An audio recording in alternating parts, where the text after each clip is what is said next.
By a quick show of hands, how many people have attended a football game this season? Okay, now how many people plan to attend a basketball game this season? Finally, how many people look forward to football and basketball so much that they bought sport passes? College athletics is a multi-billion-dollar industry across the United States.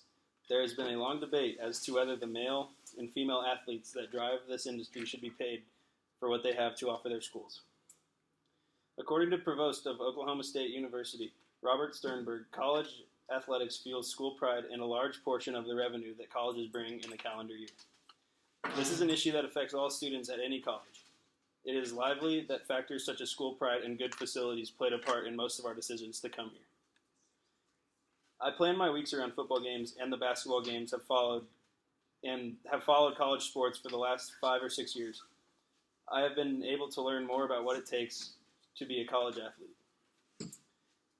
I feel that because of what it takes to be a collegiate athlete, athletes should be paid. So today I'll try to show you why I believe this by first examining the time required of the average athlete, then compare the similarities between students on scholarships for athletics and academics when they have something to offer for their university, and finally by examining the roles that athletes play in revenue generated by college athletics each year. First, we will examine how the time requirements week to week to be a college athlete are very similar to the time requirement for a full-time job. According to a January 2015 article from Business Insider, the average collegiate football and basketball player will spend over 40 hours a week on their sport. The NCAA has a rule that states that athletes are not supposed to spend more than 20 hours per week on their sports, but they don't take into consideration the time spent weight training, watching film, the time to get taped with a trainer before and after games, or any time needed for rehab. All of this added up with the actual games and team meeting can easily exceed 20 hours and often be closer to 40.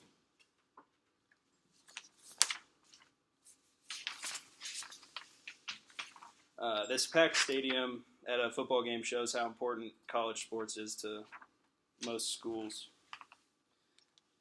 According to a survey conducted by the NCAA that was published in January of 2011, D1 and D2 football and basketball players are saying they claim to spend more time on their sports than they do concentrating on schoolwork. All of the players interviewed spent 40 hours, give or take a few, on their respective sports. Keep in mind, the average work week for a full-time employee is 40 hours according to the Fair Labor Standards Act. Some may believe that if the NCAA decides to pay athletes, they may not feel the need to perform or push themselves to become better in the classroom and on the field.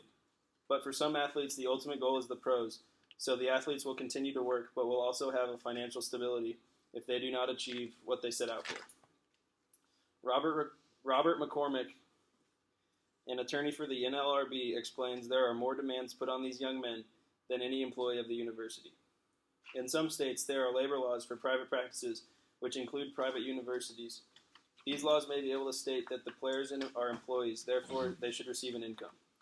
Although these laws may help provide an income for private university athletes, players from big-name public schools such as Alabama, Kansas State, Michigan, and many more will not receive income from this law. At most universities, the staff has graduate assistants, past players in their graduate year of school. These students do make an income from the school, which shows a reason to not only continue to pay them, but also to pay the current players because they are doing the same work. The National College Players Association is now attempting to make each full-ride scholarship increase beyond the regular school's full ride so they can help athletes with other needs.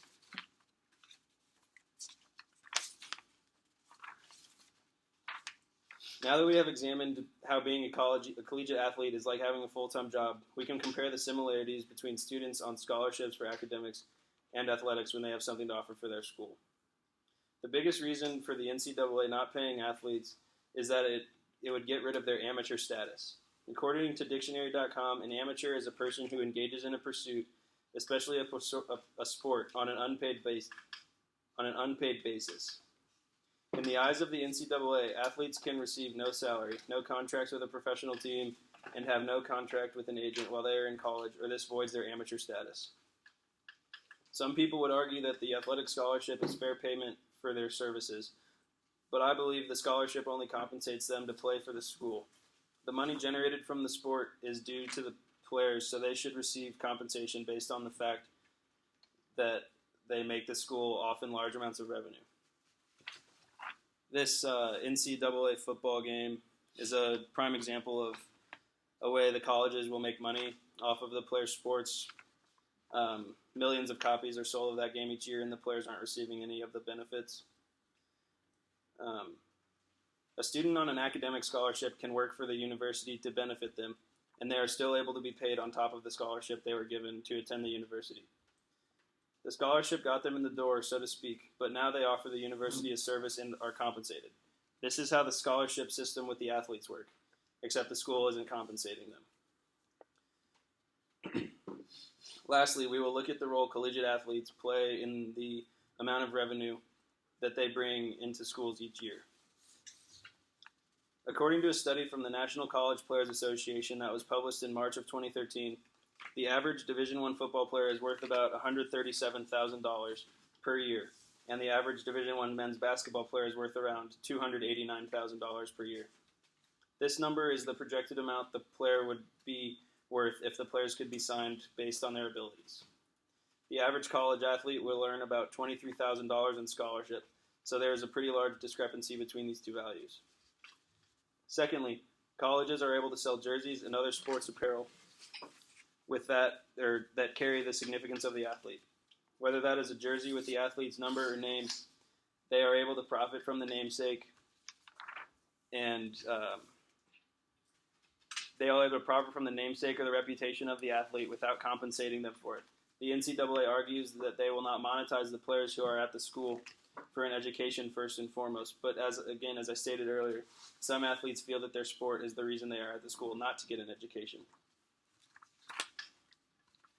The NCAA is a multi-billion-dollar corporation that is dedicated not only to producing athletes to the professional leagues, but also to make money. Players are not mistreated, but they are exploited. Anytime you make money off another, while at the same time restricting that person from making money in the same enterprise, you are by definition exploiting them.